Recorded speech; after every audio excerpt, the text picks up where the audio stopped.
जो आज मैं तुम्हें बहादुर बिट्टो नाम की एक पंजाबी लोक कथा सुनाने जा रही हूँ। लोक कथा किसे कहते हैं? लोक कथा मानव समूह की साझी अभिव्यक्ति को कहते हैं, जो कथाओं, कहावतों, चुटकुलों आदि रूपों में अभिव्यक्त होती है। लोकगीतों की तरह लोक कथाएं भी हमें मानव की परंपरागत वसीयत के रूप में प्राप्त होती है। अब ये बिट्टो नाम की जो किसान की बीवी थी, वो बहुत ही बहादुर थी। वो किसान था, उसकी बीवी का नाम बिट्टो था।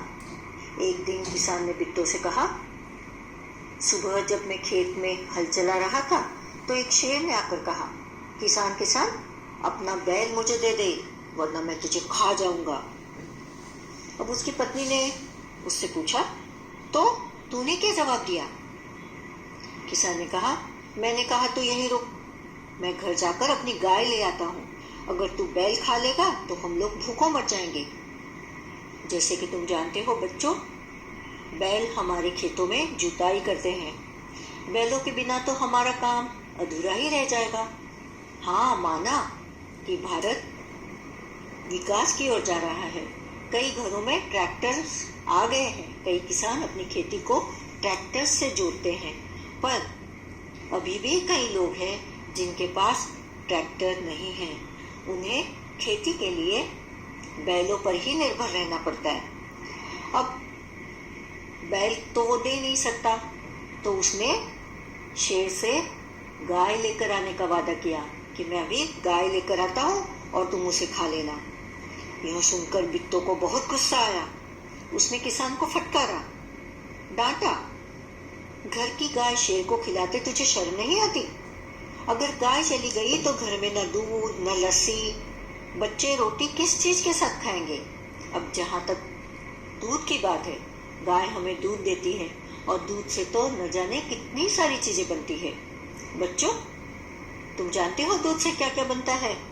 जी, दूध से दही बनता है और दही से छाछ, फिर उससे मक्खन निकलता है, घी बनता है, पनीर, और जो तुम मीठी मीठी मिठाइयाँ खाते हो ना, वो भी दूध के द्वारा ही संभव है। तो बिट्टो ने कहा कि अगर गाय चली गई तो बच्चों को दूध नसीब नहीं होगा, और छोटे बच्चों को दूध तो चाहिए ही चाहिए। और ये क्योंकि ये पंजाबी लोक कथा है, तो लस्सी तो उनके जीवन का अहम हिस्सा होता है। अहम लस्सी के बिना तो उनका न दिन निकलता है न रात बीतती है। बिट्टो को एक तरकीब सूझी, आइडिया। वह हिम्मत वाली औरत थी। हाँ, हम लोग जानते हैं, सभी लोग मर्दों को ताकतवर समझते हैं और औरतों को अबला, लेकिन बिट्टो वैसी औरत नहीं थी। वह अबला नहीं, सबला नारी थी। माना कि उसके पास ज्यादा ताकत नहीं थी, पर वह चतुर थी, हिम्मतवान थी और सबसे पहले चालाक थी। आप लोग तो जानते हो, माँ दुर्गा भी तो एक औरत थी। उसने महिषासुर का वध किया, राक्षसों को मार गिराया। पार्वती देवी उसी का रूप माना जाता है। तो उस बिट्टो को एक तरकीब सूझी। जानते हो क्या? उसने कहा, तुम फौरन खेत में जाकर शेर से कहो कि मेरी बिट्टो तुम्हारे खाने के लिए एक घोड़ा लेकर आ रही है। अब किसान तो था थोड़ा डरपोक, लेकिन बिट्टो ने उसे हौसला दिलाया और कहा कि तुम जाकर मेरी बात शेर से करवाना। किसान डरता डरता शेर के पास गया। उसने कहा, शेर राजा, हमारी गाय तो बड़ी मरियल है। मरियल का मतलब जिसके शरीर पर मांस न हो, हड्डियां दिख रही हो, जो बिना डाइट के भूखी मर रही हो, जिससे पूरा खाना न मिलता हो, तो वो मरियल जैसा दिखता है। तो ये मरियल, उनकी गाय मरियल तो नहीं थी, लेकिन बिट्टो ने उसे कहा था ना कि मेरी बीवी आ रही है घोड़ा लेकर तुम्हें खाने के लिए, दिलाने के लिए।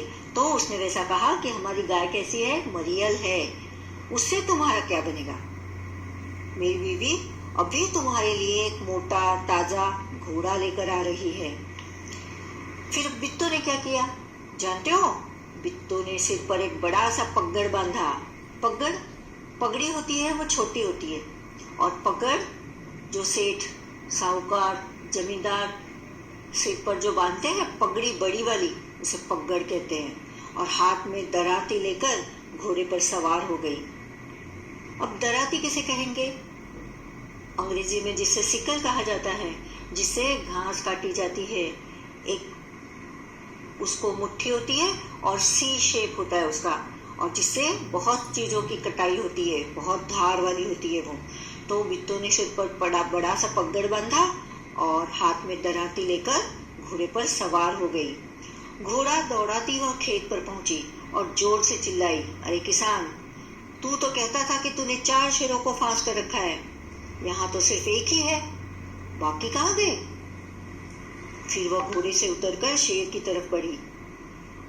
डरी बिल्कुल नहीं, क्योंकि उसके पास हिम्मत थी, चतुराई थी, चालाकी थी। और कहने लगी, अच्छा कोई बात नहीं, नाश्ते में एक ही शेर काफी है। अब शेर ने जैसे ही यह सुना कि वह डर के मारे कांपने लगा और भाग खड़ा हुआ। यह देखकर बिट्टो बोली, देखा, इसे कहते हैं हिम्मत। तुम तो इतने डरपोक हो कि घर की गाय शेर के हवाले कर रहे थे। उधर मारे भूख के शेर की आंतें छटपटा रही थी। जैसे बोलते हैं ना, पेट में चूहे दौड़ना, बहुत भूख लगना, तेज भूख, तो उसकी आंतें यानी इंटेस्टाइन, तो वो छटपटा रही थी, बहुत भूख लगी थी उसे, खाने को कुछ भी नहीं मिला था। किसान तो चला गया और बिट्टो भी उसे डराकर वहां से निकल गई, और ये तो अपनी जान बचाकर वहां से भाग खड़ा हुआ। एक भेड़िए ने पूछा, महाराज क्या मामला है, आप आज बहुत उदास दिखाई दे रहे हैं। शेर ने कहा, कुछ न पूछो, आज मुश्किल से जान बची है।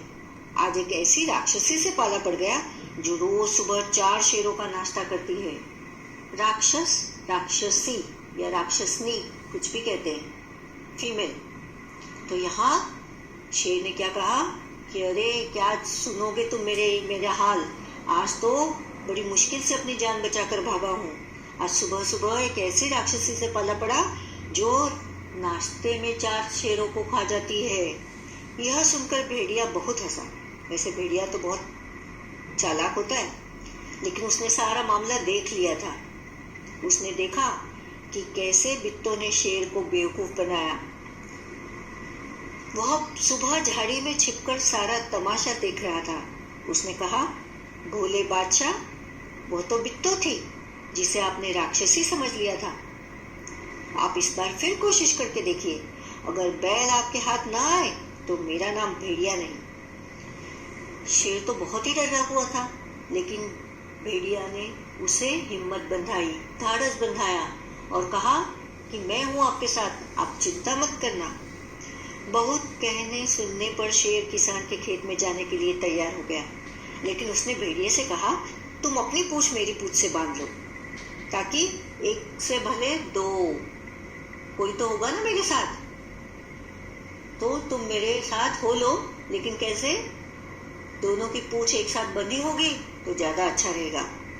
दोनों जने पूंछ बांधकर चल पड़े। उन्हें देखते ही किसान के तो होश हवास गुम हो गए। वो तो वैसे ही डरपोक था। पहले तो शेर आया, उसको उसकी पत्नी ने भगा दिया किसी भी तरह से, चालाकी से, हिम्मत से। लेकिन जब उसने देखा कि शेर के साथ अभी भेड़िया भी वहां मौजूद है, तब तो उसकी सिट्टी बिट्टी गुल हो गई। वह डर से थर-थर कांपने लगा, लेकिन बिट्टो बिल्कुल नहीं घबराई। भेड़िए के पास जाकर उसने कहा, क्यों रे भेड़िए, तू तो अभी वादा करके गया था कि तू अपनी पूंछ से 4 शेर बांध कर लाएगा, लेकिन तू तो सिर्फ एक ही शेर लाया है, वह भी मरियल सा। देखा, भेड़िए ने सोचा कि शेर को मैं बैल दिलवा कर रहूंगा, लेकिन यहाँ तो उसकी चाल उसी पर भारी पड़ रही थी। बिट्टो ने ऐसी चालाकी की कि शेर समझे कि भेड़िया मुझे बेवकूफ बनाकर यहाँ लाया है। बिट्टो और भेड़िए की साठगांठ है। साठगांठ यानी एक दूसरे से शामिल है, और उसने फिर से मुझे धोखा देकर अपनी पूंछ से पूंछ बनवाकर मुझे बिट्टो के सामने वो ले आया है। इस तरह से बिट्टो ने उसी की चाल उसी पर भारी कर दी। वो भी मरियल सा, भला इसे खाकर मेरी भूख मिट सकती है? खैर इस वक्त यही सही। इतना कहकर बिट्टो आगे बढ़ी। शेर के होश हवास उड़ गए। उसने समझा कि भेड़िए ने उसके साथ धोखा किया है। वो फौरन वहां से भागा। भेड़िया बहुत चीखा, चिल्लाया, लेकिन शेर ने एक न सुनी, तेजी से भागता चला गया। किसान और बिट्टो आराम से रहने लगे। उन्हें मालूम था कि अब शेर उनके खेत की तरफ फिर कभी नहीं आएगा। दोस्तों, कैसी लगी ये कहानी? मुझे पक्का मालूम है कि कहानी तुम्हें बहुत ही पसंद आएगी। बिट्टो बहादुर थी, चालाक थी और चतुर, हिम्मतवान। कभी कभी संकटों का मुकाबला हमें चालाकी से करना पड़ता है। हमारे पास ताकत ना हो ना सही, लेकिन दुश्मन को मात देने के लिए चतुराई का सामना करना ही सच्ची बात होती है। प्रेजेंस ऑफ माइंड यानी प्रसंगावधान, यानी उस वक्त कैसे काम चलाया जाए, किस तरह से दुश्मन को हराया जाए, ये उसी वक्त बिना डरे सोच समझ कर फैसला करें। और इससे क्या होता है, मुसीबतों का हम सामना कर सकते हैं। तो एक बात सभी बच्चे गांठ बांध ले कि हमें संकटों से डरना नहीं है, उसका मुकाबला करना है। और हाँ, जाते जाते एक छोटा सा चुटकुला सुना दूं। चुटकुला ना सही, प्रसंगावधान का मतलब है प्रेजेंस ऑफ माइंड। एक मौके पर एक ऐसी बात कह जाना जिससे बाजी अपने हाथ लग जाए। बताऊं कहानी एक छोटी सी। एक पागलों का अस्पताल था और कुछ नए नए डॉक्टर वहां थे जो पागलों का इलाज कर रहे थे। बेचारे नए थे, अनुभव तो नहीं था उनके पास ज्यादा। एक दिन ऐसा हुआ कि दरवाजा खुला रह गया और बहुत सारे पागल पेशेंट जो थे, रुग्ण, वो पानी की टंकी के ऊपर चढ़ गए। टेरेस पर जाकर पानी की टंकी के ऊपर चढ़ गए। अब वहां से बोल रहे थे, हम कूदे, यहाँ से नीचे कूदे। अब आई आफत। जो डॉक्टर थे उन्हें तो कुछ सूझ नहीं रहा था कि इन्हें कैसे नीचे उतारा जाए। फिर एक डॉक्टर जो था, थोड़ा हिम्मतवान था, उसने प्रेजेंस ऑफ माइंड दिखाकर उन सारे पेशेंट से कहा, उन सारे पागल लोगों से कहा कि अरे ऊपर से नीचे कूदना आसान बात है, यहाँ नीचे आकर ऊपर कूद के दिखाओ तो हम माने। सभी पेशेंट उसकी बातों में आ गए और तुरंत सीढ़ी उतर कर नीचे आ गए। जैसे ही वो पेशेंट नीचे आए, डॉक्टरों ने और वार्ड बॉयज ने उनको पकड़ा और फिर से रूम में बंद कर दिया। इस तरह से अपनी चालाकी से, प्रसंगावधान से उसने बाजी जीत ली। तो बच्चों, आज की कहानी कैसी लगी जरूर बताना। धन्यवाद।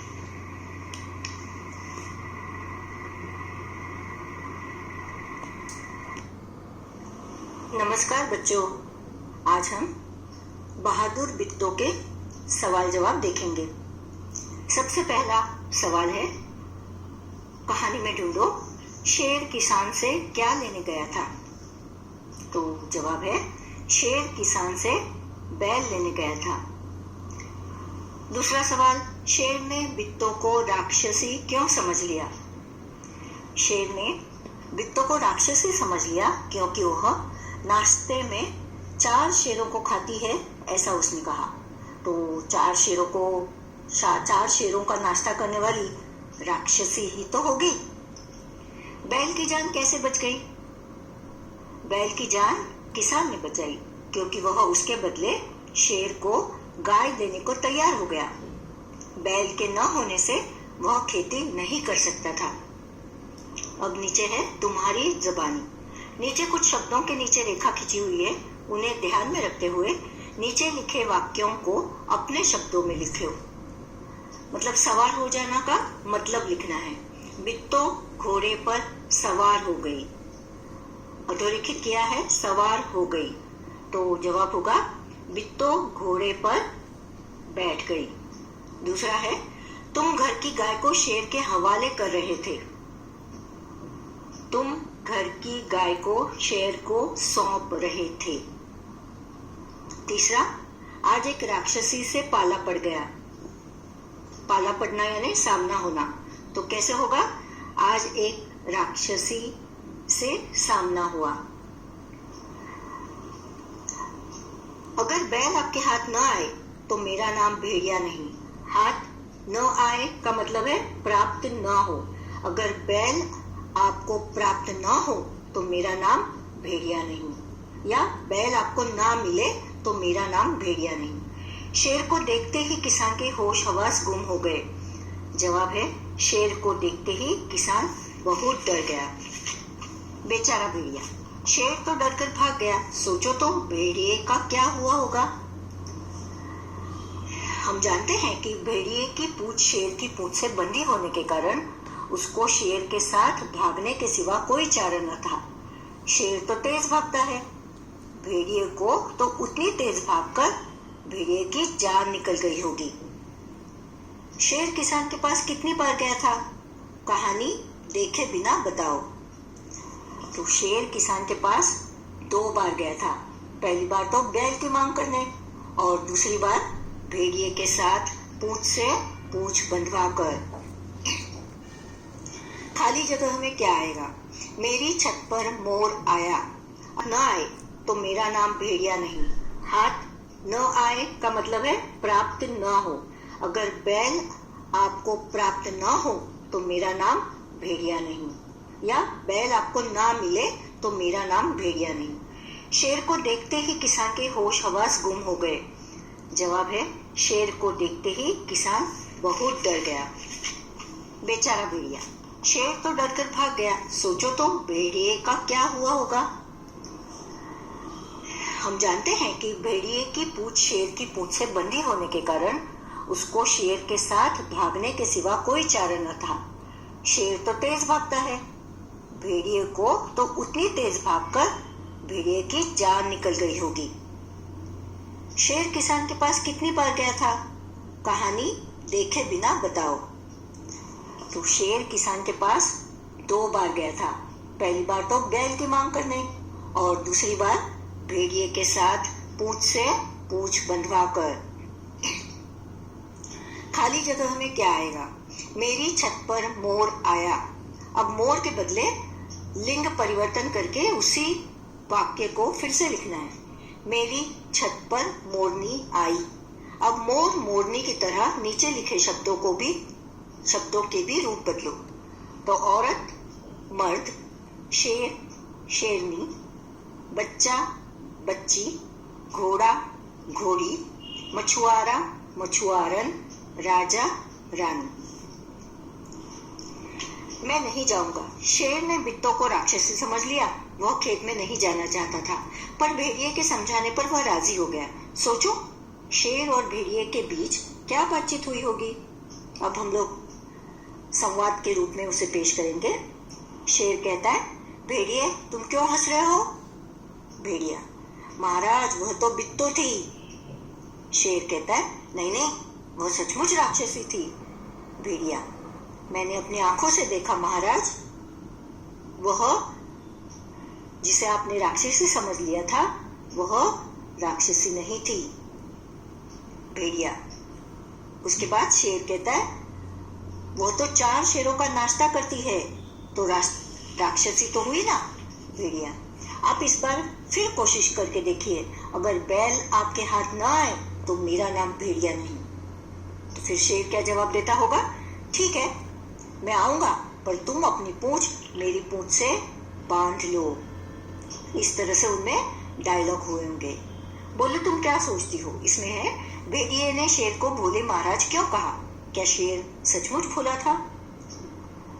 भेड़िए ने शेर को भोले महाराज कहा क्योंकि उसने बिट्टो की बातों पर तुरंत भरोसा कर लिया था। जी हाँ, शेर सचमुच भोला था। दूसरा, शेर ने भेड़िए की पूंछ के साथ अपनी पूंछ क्यों बांध ली? शेर बिट्टो को राक्षसी समझ उससे डरने लगा था। 4 शेरों का नाश्ता करने वाली बिट्टो के सामने अकेले जाने से वह डर रहा था। इसीलिए उसने भेड़िए की पूंछ के साथ अपनी पूंछ बांध ली, क्योंकि 1 से भले 2 होते हैं। क्या शेर फिर कभी बिट्टू के खेत की तरफ गया होगा? हाँ तो क्यों, और नहीं तो क्यों? मुझे नहीं लगता कि शेर कभी फिर से बिट्टू की खेत की तरफ गया होगा, क्योंकि उसे अपनी जान की परवाह थी। बिट्टू की हिम्मत तुम्हें कैसी लगी? बिट्टू सचमुच हिम्मतवान, जिगरबाज और चतुर औरत थी। अब नीचे जो दिया है, शेर जंगल पर राज करता था। मेरा राज किसी से न कहना। राज और राज को बोलकर देखो, दोनों के बोलने में फर्क है ना। अब हम नुक्ता वाले शब्दों को देखेंगे। यहाँ लिखा है कि हिंदी में उर्दू के कुछ शब्दों ने अपनी छाप छोड़ी थी, और जिस शब्दों के नीचे नुक्ता लगते हैं वह कुछ शब्द है, और अगर उसके नीचे नुक्ता ना लगे तो शब्दों के अर्थ बदल जाते हैं। इसीलिए नुक्तों का लगाना बहुत जरूरी होता है। अब कहानी में से ऐसे ज पर लगे नुक्ते वाले शब्द ढूंढो, तो उसमें 4 शब्द मिले हैं, चीज, ताजा, जोर, तेजी। फिर दूसरा है, अब अपने मन से सोचकर ज पर लगे नुक्ते वाले 5 शब्द लिखो। वो शब्द है सजा, जरा, रोज, जंग, फर्ज। अगर तुम शेर की जगह होती तो क्या करती? जवाब सीधा है, अगर मैं शेर की जगह होती तो सबसे पहले मैं बैल को खा जाती, किसान की बातों पर भरोसा न करती। और अगर तुम बिट्टू की जगह होती तो शेर से कैसे निपटती? मैं बिट्टू की जगह होती तो किसी शिकारी की मदद से शेर को पिंजरे में बंद करवाने की कोशिश करती। कहानी में तुमने दरांती का चित्र देखा, नीचे ऐसे ही कुछ और औजारों के चित्र दिए गए हैं। उन्हें पहचानो और बॉक्स में दिए शब्दों में से सही शब्द ढूंढ कर लिखो। अब 5 चित्र है। पहला चित्र है हथौड़ी, दूसरा है स्क्रू ड्राइवर जिसे पेचकश कहते हैं, पेचकस। तीसरा है खुरपी, चौथा है करनी, और 5वां है आरी। आरी से लकड़ी काटी जाती है और खुरपी से जमीन को खोदा जाता है। अब पूछा है वरना। शेर ने किसान से कहा, अपना बैल मुझे दे दो वरना मैं तुझे खा जाऊंगा। वरना शब्द का इस्तेमाल करते हुए तुम भी 3 वाक्य बनाओ। पहला वाक्य है, बच्चों पढ़ाई करो वरना इम्तिहान में कम अंक आएंगे। दूसरा, धीरे बात करो वरना बच्चे जाग जाएंगे। तीसरा वाक्य है, हाथ पैर साफ रखो वरना बीमार पड़ जाओगे। हम किसी से कम नहीं में पूछा है। कई जगह पर गांव में औरतें खेतों में भी काम करती हैं। तुम्हारे आसपास की औरतें और लड़कियां क्या क्या काम करती है? मैं बताना चाहूंगी कि हम तो शहर में रहते हैं, और शहर में होने के कारण शहर में खेती नहीं होती, लेकिन औरतें जो है वो घर को संभालती है और साथ साथ ऑफिस में, पाठशाला में या किसी बैंक में, सरकारी कार्यालय में काम करती है। अध्यापिका के रूप में, इंश्योरेंस एजेंट के रूप में, बैंक या सरकारी कार्यालयों में ऑफिसर के रूप में वह कार्य करती है। और जो लड़कियां हैं वो कभी पाठशाला जाती है, कॉलेज जाती है। काम कौन सा करती है? पार्लर चलाती है, कपड़ों की दुकान में सेल्स गर्ल्स का काम करती है, और कंप्यूटर में कई तरह के छोटे मोटे काम वो अच्छी तरह से निभा लेती है। शेर और घोड़े में कई अंतर होते हैं। फर्क ध्यान से सोचकर नीचे लिखो। पहले तो दिया है खाने को लेकर। जैसे कि हम जानते हैं शेर मांसाहारी है, जानवरों का मांस वो खाता है, तो जानवरों को मारकर खाना यही उसका डाइट है। और घोड़ा घास खाता है और चना खाता है। घर, शेर जंगल में रहता है, यही उसका घर है, और घोड़ा तबेले में रहता है। रंग काले नारंगी छोटे बड़े पट्टे होते हैं शेर के ऊपर, और घोड़ा काले रंग का हो सकता है, सफेद, चॉकलेटी आदि रंगों का हो सकता है।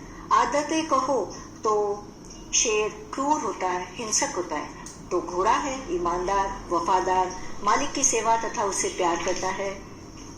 आगे हमें दिया है कौन क्या है। नीचे दिए गए शब्दों को सही तालिका में लिखो।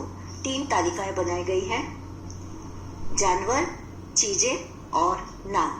तो बहुत सारे शब्द दिए हैं, उसमें से जो जानवर है वो जानवर के ब्रैकेट में लिखना है कॉलम में, चीजें चीजों के कॉलम में, और नाम नाम के कॉलम में। सबसे पहले देखेंगे कि जानवर के इसमें क्या आता है।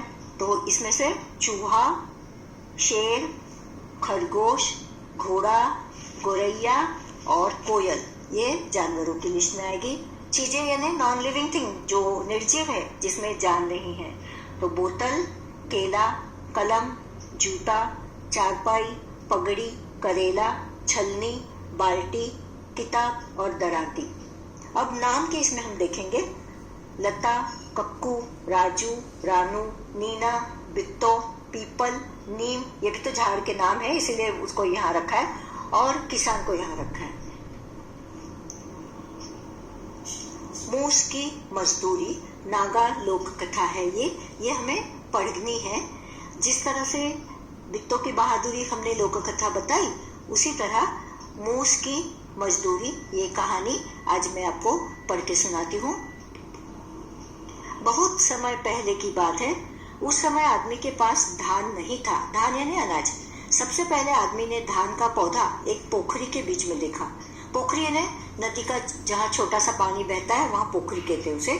धान की बालियां झूम झूम कर जैसे आदमी को बुला रही थी, पर गहरे पानी के कारण धान तक पहुंचना कठिन था।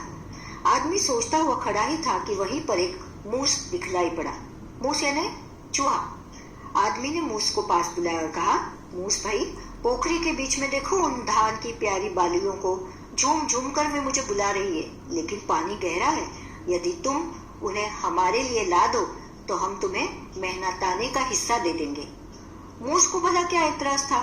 वह सर सर तैर गया और बालियों को दांतों से कुतर कुतर कर किनारे पर लाने लगा। थोड़ी ही देर में किनारे पर धान की बालियों का ढेर बन गया। तब आदमी ने प्रसन्न होकर कहा, मूस भाई, अब इसमें से अपनी मजदूरी का हिस्सा तुम स्वयं ले लो।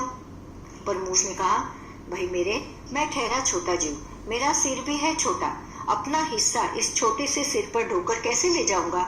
इसलिए अच्छा तो यह होगा कि तुम यह पूरा धान अपने घर ले जाओ, और मैं तुम्हारे घर पर ही आकर अपने हिस्से का थोड़ा धान खा लिया करूंगा। आदमी ने ऐसा ही किया, और तभी से मूस आदमी के घर धान खाता चला आ रहा है। यह रामनंदन जी की कहानी है। आशा करती हूँ ये कहानी आपको पसंद आई होगी। धन्यवाद।